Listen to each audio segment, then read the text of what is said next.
And when the Son of Man comes in his glory and all the angels with him, then he will sit on the throne of his glory.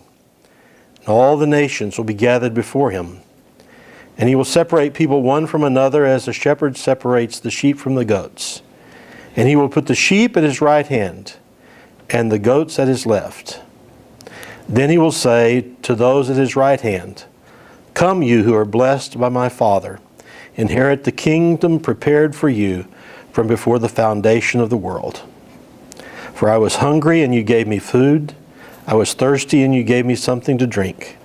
I was a stranger, and you welcomed me. I was naked, and you gave me clothing. I was sick, and you took care of me. I was in prison, and you visited me." The word of the Lord. Be seated. I want to talk about my assignment that I heard was that I get to talk about Matthew 24 and 25 in any way that I want to. And so I will. And so after I've done this in the way that I want to, you get to go for lunch and go, I wonder why he wanted to do that. But I have a confirmation on why I'm going to do. As I was coming out of my office, running late, of course, to get here, so I could miraculously end up on the elevator at exactly the right time when other people were coming up. As I went to my car, a man appeared, as they do in my part of town, with a sign that said, "Anything helps," and a partially opened bag of chips. And he said, "Are you the pastor here?" And it wasn't time to go into the theological discussion of that. I just cut to the chase and said yes. And he said, "Do you have a minute?" And I said, "Well, that's as far as I got." Because then various scriptures suddenly came to me, including the one that I have today.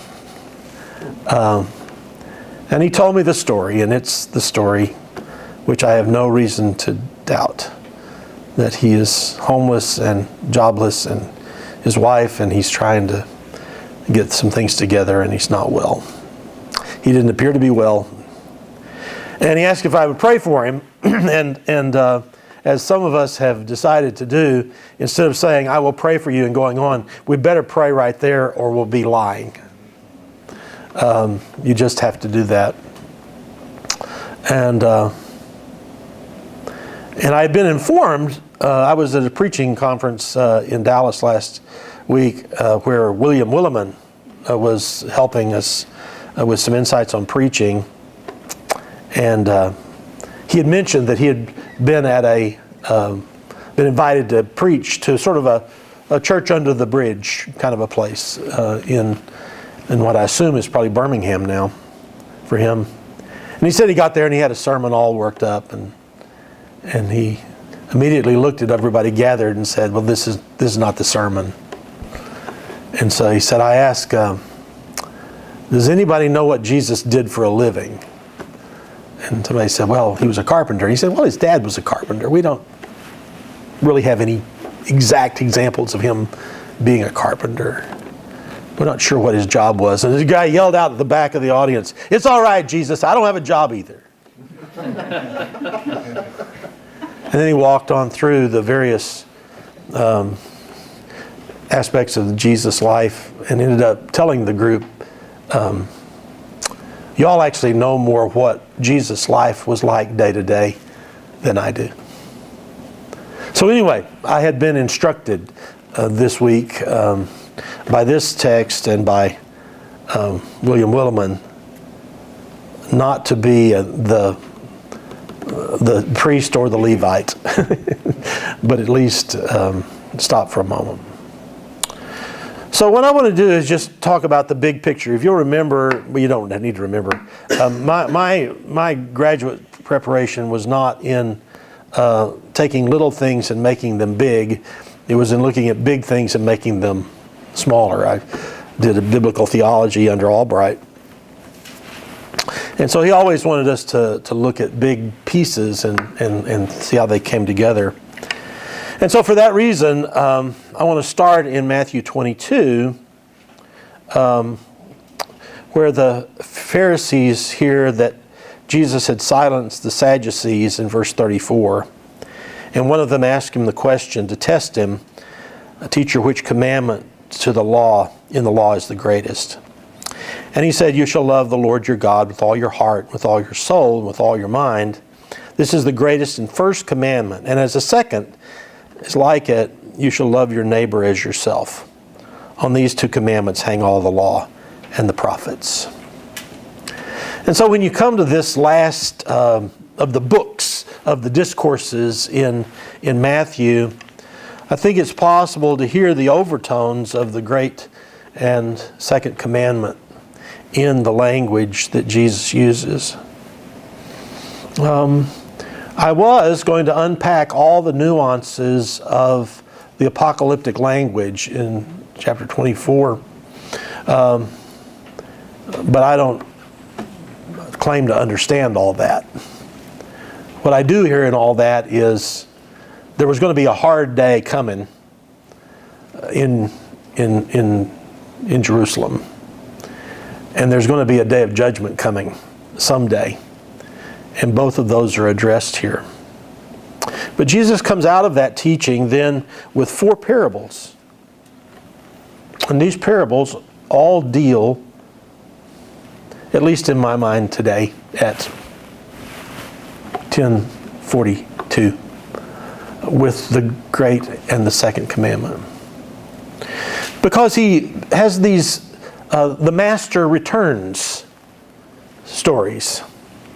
And the first of them in chapter 24, verse 45, he asks about the faithful and wise slave. The masters put the slave in charge of the household, but the beatitude there is, "Blessed is the slave whom his master will find at work when he arrives." What's the slave's job? The slave's job is to take care of all the other servants. He may have other jobs, but in this case, what he actually does that transgresses the agreement that he has with his master is that when the master is delayed, he begins to beat his fellow slaves and eats and drinks with the drunkards, and he lets his misuse and mistreatment of others distract him from his job. Obviously, a man who did not love his master and did not love his brothers and sisters. And so in that distraction from loving his master, he soon didn't love his brothers and sisters. And the first and second commandment cause a collapse in all of that. The second is the parable of the bridesmaids. The kingdom of heaven will be like this. 10 bridesmaids took their lamps and were to meet the bridegroom. 5 of them were foolish and 5 were wise. And you know the rest of that story perhaps. That the 5 really bright, intentional bridesmaids, they stay ready because they want to be ready when the bridegroom comes. They know what their job is. They know what their place is. They love the bridegroom. They're going to stay ready. The other ones, they don't stay ready. They don't stay ready. What do you do if you love God? If you've heard what Jesus said at the beginning of chapter 24, that no one knows the hour, but their coming is sure. What do you do if you love God? You stay ready. You love God. The third parable is a little bit like that too. It's the one about, I was reading one, the bags of gold. We like the talents. The master is going on a journey. He summons his slaves and entrusts his property to them. To one he gives 5 talents, to another 2, to another 1, each according to their ability. And he goes away. And it says that the 5 gets busy and trades, and he makes 5 more. And the one with 2 gets busy, trades, and makes 2 more. And the one who, who got 1, it says that he only got 1 because of his relative ability, and that really kind of turned out. He goes and buries it in the ground, and he says, when the master comes back, I knew you were kind of a hard guy, and so I decided to take the conservative path. I didn't want to show up with no money and a story about how I lost it. I didn't want to do that. The others, they'd done well, and they'd gotten accolades. You risked. You put things at risk. You took a chance. You invested. You put it at risk. And now look at you. You've done well. And they were... But the one who was careful didn't understand the Father. He didn't understand. And so here I, for the sake of the sermon, say one of the things that we do in loving God is not loving God as we think He is, but trying to find a way to love God as He is. Because if we don't love God as He is, as He delivers Himself in Scripture, then we end up loving our idea of God. And it doesn't say, love your idea of God with all your heart and soul and strength. If you do that, you end up loving your face in the mirror. And so here is this notion that while we might believe that God is conservative and grumpy, it appears in this parable that God is really calling us onto the frontier, knowing that He is the God who is with us in all of that. So love God as He is. And then the 4th parable, which I read the beginning of, is the one that we hear Jesus saying, well, in whatever way you treated these others in this way, feeding and clothing and visiting and coming to the prison and all that, well, you did it unto me. And so this tells us that second great commandment is really not far from the first commandment in the 4th parable. In the 4th parable, the first and the second commandment merge into this complex of love received from the Lord and love given to the people. And in giving love to the people, we have given love to the Lord. And so the first and the second commandment have hardly a heartbeat between them. And why does all that matter? Why does it matter that we would not be distracted and start using our relationships with others for our own purposes, like the master who mistreats the slave who mistreats the servants?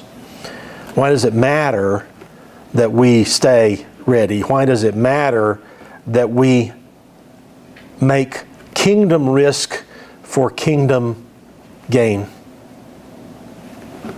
Why does it matter that we stop and help Robert even though we're late? It matters because the Lord is coming.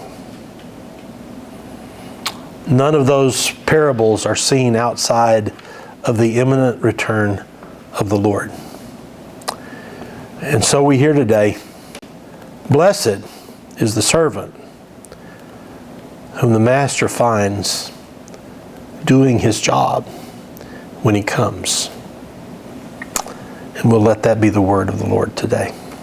Thank you.